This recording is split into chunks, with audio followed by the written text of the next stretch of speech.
बिस्मिल्लाहिर्रहमानिर्रहीम। मेरे पैर आज ज़मीन पर नहीं टिक रहे थे। मैं बड़ी खुशी के साथ अपना सामान बांध रहा था। इस सामान में मुझसे ज़्यादा मेरे घर वालों के लिए चीज़ें थीं और इसमें मेरे बच्चे के लिए भी बहुत सारा सामान था। वो बच्चा जिसे मैंने अभी तक देखा नहीं था, हत्ता कि ये भी नहीं जानता था कि वो लड़का है या लड़की, फिर भी मैंने उसके लिए ख़रीदारी की थी। मैं पूरे 5 साल बाद अपनों से मिलने वाला था, लेकिन मुझे नहीं मालूम था कि मेरी ये खुशी अधूरी रह जाने वाली थी। मुझे वापसी की बहुत जल्दी थी, क्योंकि अपने घर जाकर कुछ मैंने खुद पर गुजरी तकलीफ उन्हें बतानी थी और कुछ उनके दुख दर्द सुनने थे। उनका तो पता नहीं, लेकिन इन 5 सालों में मैंने किसी से अपना गम और खुशी नहीं बांटी थी। परदेश में काटे इन 5 सालों में अपने घर वालों से बात नहीं कर सका, जिसके पीछे एक बड़ी वजह रही थी। मेरे परदेश में आने के फैसले ने मुझे बहुत कम अरसे में बहुत कुछ समझा दिया था। मैं परदेश उस वक्त आया था जब मेरी नई नई शादी हुई थी। बीवी जब हामला हुई तो इस खुशी के साथ ये थोड़ा सा गम भी था कि मैं परदेश जाने वाला हूँ, लेकिन मैं बहुत से ख्वाब और खुशियाँ लिए परदेश आ बसा था। परदेश में जब 5 साल पूरे करके मैं घर वापस आया तो जैसे मेरे रोंगटे ही खड़े हो गए थे, क्योंकि मेरी बीवी अब भी हामला थी। मैं हक्का बक्का हुए उसे देख रहा था, मगर फिर अपनी हैरत पर काबू पाते हुए जल्दी से उसे अस्पताल ले गया। लेकिन मेरी बीवी मेरे साथ अस्पताल जाने पर राजी नहीं थी। वह बहुत ज़ोर ज़ोर से चीखने चिल्लाने लगी कि वो अपना बच्चा इस दुनिया में नहीं लाएगी, बल्कि वो उसे ऐसे ही पेट में पालेगी, क्योंकि ये दुनिया बहुत जालिम है, इस बच्चे को मार देगी। लेकिन मैं उस पर सख्ती करता रहा और अस्पताल ले ही गया था। वहाँ डॉक्टर भी मेरी बीवी को देखकर बहुत हैरान हुए और उसे जल्दी से ऑपरेशन रूम में ले गए। अभी थोड़ी ही देर हुई थी कि डॉक्टर ऑपरेशन थिएटर से बाहर निकलते हुए मेरे पास आए और उनके हाथों में जो चीज़ थी उसे देखते ही मेरे होश फना हो गए थे। मैं जो न जाने क्या क्या सोचकर अपने मुल्क वापस आया था, आगे से इतना बड़ा गम मेरा मुंतज़र था। मैं अपने घर में सब बहन भाइयों से बड़ा था, इसीलिए जल्दी अपने अब्बा के साथ काम में हाथ बटाना शुरू कर दिया था। मैं जिस दौर में पैदा हुआ तब बच्चों को इतना पढ़ाया लिखाया नहीं जाता था। बस नज़दीक के स्कूल में ही बच्चा खुद से जितना पढ़ ले उतना ही काफ़ी समझा जाता था। कभी किसी को ये नहीं कहा था कि पढ़ लो, और न ही कोई वालिदैन कभी स्कूल में उस्ताद के पास गए थे। अगर कभी कोई बच्चा घर आकर ये शिकायत लगाता कि आज उसे मास्टर से मार पड़ी है, तो घर में उससे 2 गुना ज़्यादा मार पड़ जाती थी। हमारा घर जिस जगह था उसे गांव भी कह सकते थे और कस्बा भी, क्योंकि अब आहिस्ता आहिस्ता वहाँ शहर जैसी सहूलतें आने लगी थीं। गांव के तकरीबन सभी घरानों ने माल मवेशी रखे हुए थे और खेती बाड़ी का पेशा ही सबका महबूब पेशा था। बच्चे जैसे ही कुछ बड़े होते, आहिस्ता आहिस्ता जानवर को काम उनके जिम्मे आने लगता था। जिंदगी बहुत सादगी से गुजरती थी और गुजर भी रही थी। जिंदगी में कोई बड़ी ख्वाहिश नहीं थी और न ही कोई परेशानी। हम 6 बहन भाई थे, तो अम्मा अब्बा को हम पर तवज्जो देने की कम ही फुर्सत मिलती थी, लेकिन उसके बावजूद हम काफ़ी सुलझे हुए थे। घर में न टीवी था और न ही पीटीसीएल, क्योंकि उस ज़माने में अभी सेलफोन का कोई नामो निशान नहीं था। गांव में ही मैट्रिक तक लड़कों का स्कूल था। यहाँ से कई बार अपने उस्तादों को कभी दूध और कभी देसी मुर्गों की रिश्वत देकर आसानी से मैट्रिक का इम्तहान पास कर लिया था। उसके बाद अमली तौर पर अब्बा का बड़ा बेटा होने के नाते उनका बाजू बनते खेती बाड़ी का काम संभाल लिया था, जिससे घर में और बाहर हर तरफ से इज्जत मिलने लगी थी। एक इतने से काम से अब्बा ऐसा सीना चौड़ा करते जैसे उनका बेटा जवान नहीं हुआ बल्कि वो खुद जवान हो गए हों। मैं अपनी ज़िंदगी से बहुत मुतमईन था, लेकिन काश ये इत्मीनान सारी ज़िंदगी रह पाता, क्योंकि इसके एक बार मेरी ज़िंदगी से चले जाने के बाद दोबारा मुझे वो सच्ची हंसी, वो किसी बनावट के बगैर ज़िंदगी में असर नहीं हुई थी, बल्कि हर चीज़ जैसे मसनूई होती चली गई थी। एक दिन खिलाफ मामूल अपने काम से फारिग हुआ और नहा धोकर अपना सबसे साफ सुथरा जोड़ा पहना, वो भी बगैर इस्त्री के, क्योंकि तब उसका इस्तेमाल भी कम ही होता था। अच्छे से सर में कंघी करते हुए मैं घर से निकल पड़ा था। मेरा रुख उस तरफ था। यहाँ पर कुछ बड़ी बड़ी दुकानें थीं, जिससे अब गांव तरक्की की तरफ चल पड़ा था, क्योंकि वहाँ से खाने पीने से लेकर बाकी ज़रूरत की हर चीज़ मिल जाती थी। आज मेरा इरादा कुछ बाजारी खाने का था, तो मैं दिल में सोचते हुए कि क्या खाना चाहिए अपनी साइकिल को दौड़ाए जा रहा था। बेशक मैट्रिक कर लिया था और खेती बाड़ी करने लगा था, लेकिन दिल तो अभी बच्चा ही था ना। वहाँ जाकर एक चाय वाले होटल के पास साइकिल रोकते हुए मैं वहाँ पड़ी चारपाइयों पर बैठ गया। वहीं एक तरफ और बहुत से लोग भी बैठे चाय की चुस्कियाँ भर रहे थे और साथ साथ बातें भी ज़ोरों शोर से जारी थीं। उनमें से अक्सर मेरे जानने वाले थे, तो मुझे भी किसी न किसी बात में शामिल कर लेते। जब भी उन्हीं में से किसी ने जिक्र किया कि पास के गांव का एक लड़का बाहर के किसी मुल्क जा रहा है काम करने, सुना है बाहर का पैसा यहाँ आकर दुगना हो जाता है, और देखने में आया है कि जो भी ऐसे जाता है तो जब वो वापस आता है तो उसके अंदाज़ो अतवार ही बदले होते हैं। यहाँ उनकी बड़ी वाह वाह होती है, बेशक वो वहां कोई मामूली सा काम ही क्यों ना करते हों। पता नहीं क्यों मेरा सारा ध्यान उनकी बातों की तरफ चला गया था। उनके मुंह से बाहर के मुल्क में काम करने की खूबियां सुनते ही मेरा भी दिल ललचाने लगा था। पैसा किसे अच्छा नहीं लगता, और दूसरा बैरून मुल्क से वापसी पर जो इज्जत और वाहवाह मिलती है, उससे बंदा खुद को सबसे अलग इंसान समझने लगता है। उस रात में जो वहां अपने रोज के कामों से हटकर दिलो दिमाग को थोड़ा बहलाने लेकर गया था, एक अजीब सी बेचैनी खुद पर सवार करके आया था। अब उठते बैठते मैं इन्हीं सोचों में गुम रहता और खुद को ख्वाबों में बहुत अमीर होते देखता। पहले पहल जो मैंने खुद को संभालने की कोशिश की थी, वो धरी की धरी रह गई थी, जिस वजह से अब मैंने दिल में पुख्ता इरादा कर लिया था कि किसी न किसी तरह मुझे बाहर के मुल्क जाना है, और उसके लिए अब्बा से बात करना ज़रूरी था। मगर अब्बा से बात करने का सोचते ही मैं थोड़ा सा डर जाता था। जो भी था, अब भी अब्बा बचपन की तरह गलत बात करने पर गुस्से में चप्पल मारने से गुरेज नहीं करते। इसीलिए मैंने पहले अम्मा से बात करने का इरादा किया, ताकि वो अब्बा तक ये बात खुद ही पहुंचा दे। मगर जैसे ही मैंने अम्मा से बात की, तो अम्मा ने आगे से ऐसा रद्दअमल दिया जैसे मैंने कोई जुर्म करके उनकी इज्जत खाक में मिला दी हो। उन्होंने मेरी बात सुनते ही अपने सीने पर 2 हाथ मारे और जोर जोर से रोने लगी। मैं ये सब देखकर हक्का बक्का रह गया था। अम्मा ने रोते हुए कहा कि तुम्हें इतना बड़ा इसलिए किया है कि अब जब तुम्हारे दिन हमारा ख्याल रखने के आए हैं, तो वो तुम सैरें करने के लिए चल पड़ो। तुम्हें शर्म नहीं आती? तुम्हारे छोटे बहन भाई हैं, उनका ख्याल कौन रखेगा? खैर, उनकी बातों पर मैंने एक गहरी सांस खारिज की और किसी तरह उनको चुप करवाते अपनी बात समझाने लगा, जिससे वो सर तो हिला गई थी, लेकिन शायद अब भी सही से बात उनके पल्ले नहीं पड़ी थी। ये बात उनके चेहरे के तासुरात से जाहिर थी। वो उस जमाने की बहुत भोली सी खातून थी, और वैसे भी इस बात को कम ही लोग समझते थे, और अगर कुछ समझते भी थे तो उनमें से अक्सर बाहर जाकर कमाई करने को अच्छा नहीं समझते थे कि बाहर जाकर हम भला क्यों किसी की गुलामी करें। जो भी है यही है, और इसी पर अल्लाह का शुक्र है। अम्मा ने अब्बा से बात की तो वो भी आगे से भड़क उठे थे, जिस पर मैंने शुक्र किया कि अच्छा है कि मैंने खुद बात नहीं की, वरना मुझे मार तो पड़ ही जानी थी। फिर अम्मा ने बड़े नरम अंदाज में अब्बा को वो बातें कही जो मैंने उन्हें सिखाई थी। वो बातें यही थी कि मैं बाहर जाकर कमाऊंगा तो अपने छोटे बहन भाइयों को बहुत अच्छा पढ़ाऊंगा लिखाऊंगा। मेरे पास इतने पैसे होंगे कि अब्बा को बगैर कोई परेशानी दिए सबकी शादियां भी मैं उसी से करवाऊंगा।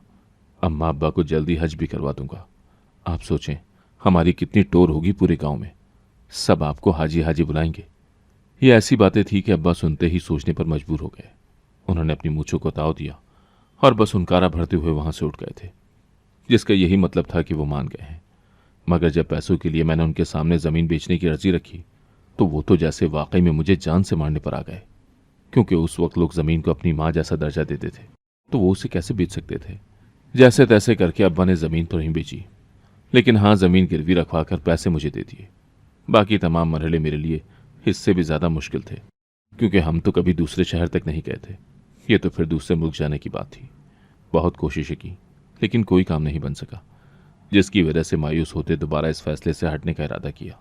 लेकिन अब यह मेरा शौक बन गया था, तो चाहकर भी अपना फैसला नहीं बदल सका कि एक दिन मेरा काम हो ही गया और मेरे बाहर जाने के सारे कागजात और इंतजामात मुकम्मल हो गए। मैं और मेरे घर वाले बहुत ज़्यादा खुश थे, लेकिन अम्मा अब्बा ने सोचा कि कहीं मैं बाहर जाकर उनको भूल ही ना जाऊं, तो उन्होंने कहा, बेटा शादी करके जाओ, फिर पता नहीं तुम्हारी कब वापसी हो। मैंने उनकी खुशी पर रज़ामंदी जाहिर की, तो अम्मा ने झटपट लड़की तलाश करना शुरू की और लड़की मिलते ही बस सादगी से शादी करवा दी। मेरे जाने में बहुत थोड़े से दिन रहते थे।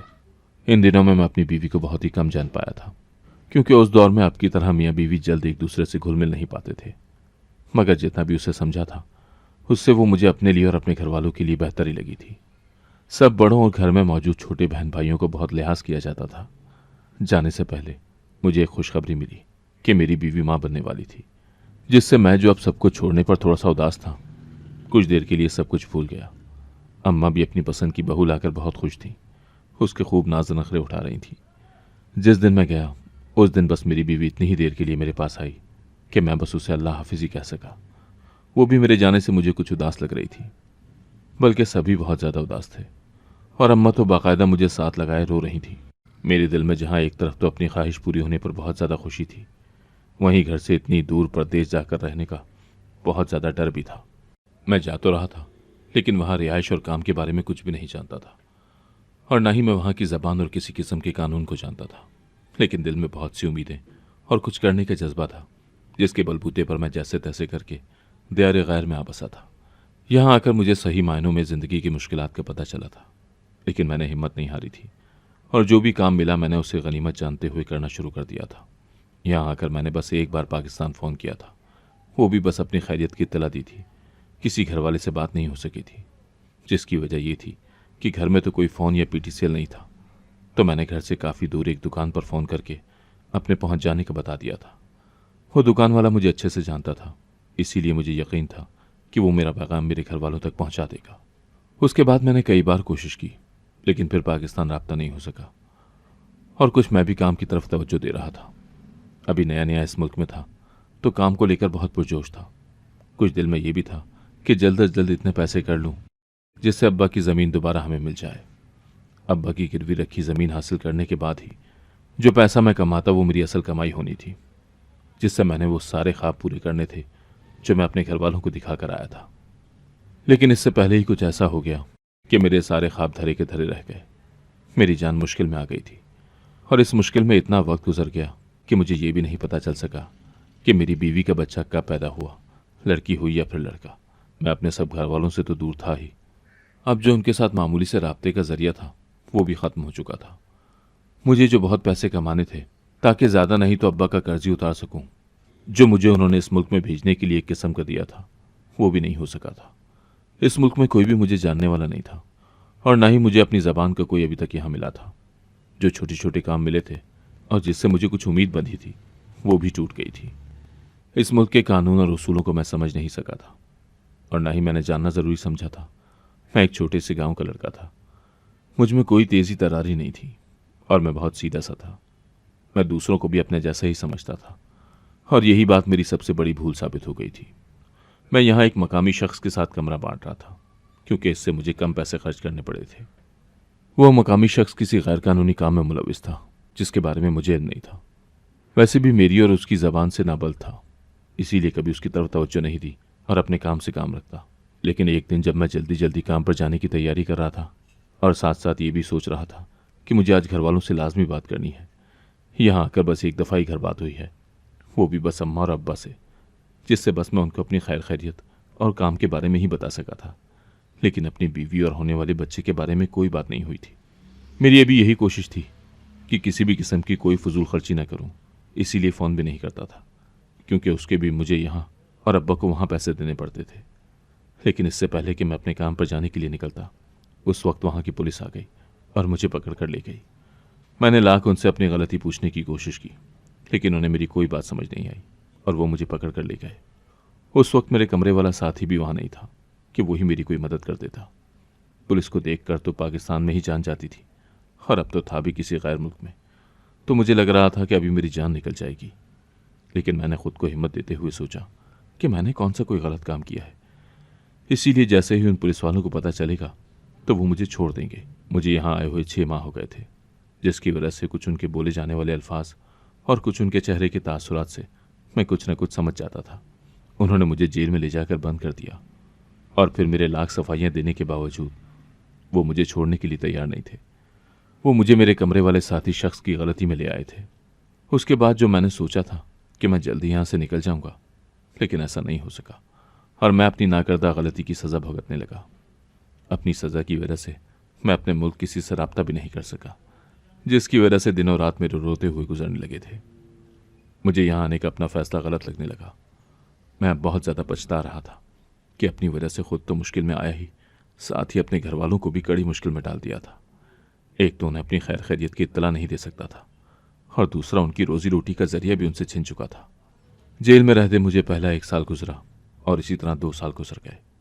मैं अब बिल्कुल नाउम्मीद हो चुका था कि कभी इस कैद से निकल सकूंगा।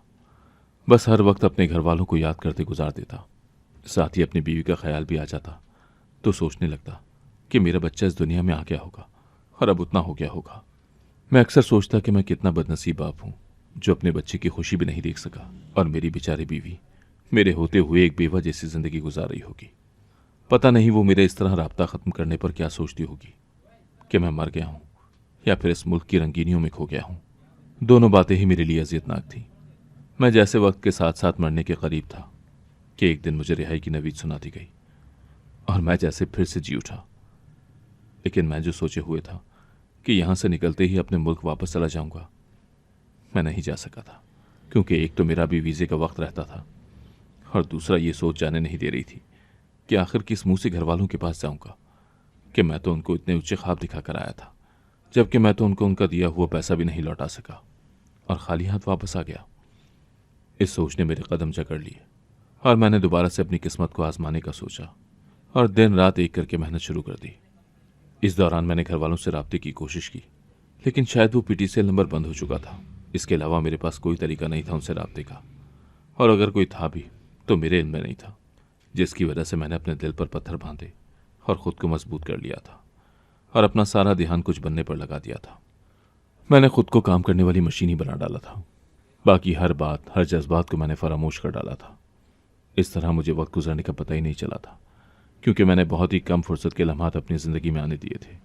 मगर अब जैसे मेरे यहाँ से जाने के दिन करीब आ रहे थे, वैसे वैसे मुझे लग रहा था कि जैसे वक्त रुक सा गया है। मैं एक एक लम्हा गिन गिन कर गुजार रहा था। वापसी से काफ़ी दिन पहले मैंने अपने सब घर वालों के लिए ख़रीदारी शुरू कर दी थी, जिसमें खुसूसन अपने बच्चे के लिए ज़्यादा चीज़ें थी। मुझे बच्चे की जिन्स का तो पता नहीं था, लेकिन फिर भी लड़का लड़की दोनों के हिसाब से चीज़ें ले रहा था। मेरे पास इतना पैसा जमा हो चुका था कि मैं अब यहाँ से जाकर अब्बा की ज़मीन भी वापस ले लेता और इसके अलावा कोई अच्छा सा कारोबार भी शुरू कर सकता था। अपने वतन वापसी पर भी मेरी आंखें नम थीं। मैं अच्छे से जानता था कि मेरे साथ साथ मेरे घर वालों ने भी बहुत मुश्किल वक्त देखा है। अगर वो तकलीफ़ में रहे हैं तो मैं भी बहुत ज़्यादा अजियत में रहा हूँ, लेकिन फिर भी अपने मुल्क पहुँचने पर मेरे कदम लरज़ रहे थे। मैं बहुत ज़्यादा खुश भी था और इस खुशी में बार बार मेरी आंखें भी नम हो रही थीं। आज सही मायनों में मुझे लग रहा था जैसे मैं हर किस्म की दुख तकलीफ से आज़ाद हो गया हूँ। मैं जब अपने गांव पहुंचा तो हर चीज़ से मुझे अजनबियत महसूस हो रही थी, क्योंकि यहाँ अब सब कुछ बदल चुका था।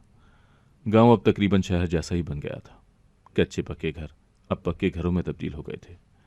घरों से बाहर जो जानवर बंधे होते थे वो भी अब पक्के बाड़ों में बंद थे।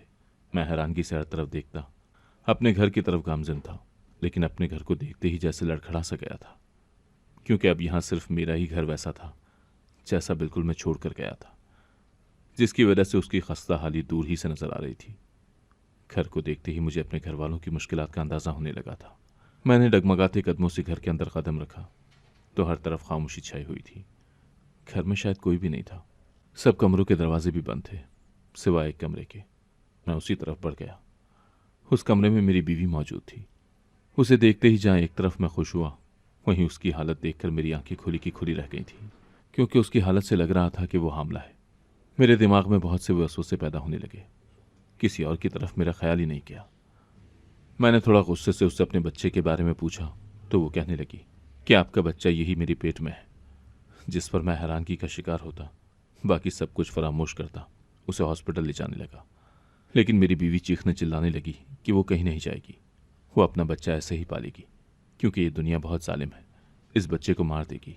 मुझे ऐसी बातें करती वो पागल लग रही थी, लेकिन मैं उसे इस हाल में छोड़ भी नहीं सकता था और ज़बरदस्ती हॉस्पिटल ले आया। मेरी बीवी की हालत को देखकर उसे फौरी तौर पर ऑपरेशन रूम में ले जाया गया और मैं अब भी जैसा साकित तो जामिद खड़ा ये सोच रहा था कि क्या कभी ऐसे भी हो सकता है। ये क्या माजरा है जो मेरी तो बिल्कुल समझ नहीं आ रहा।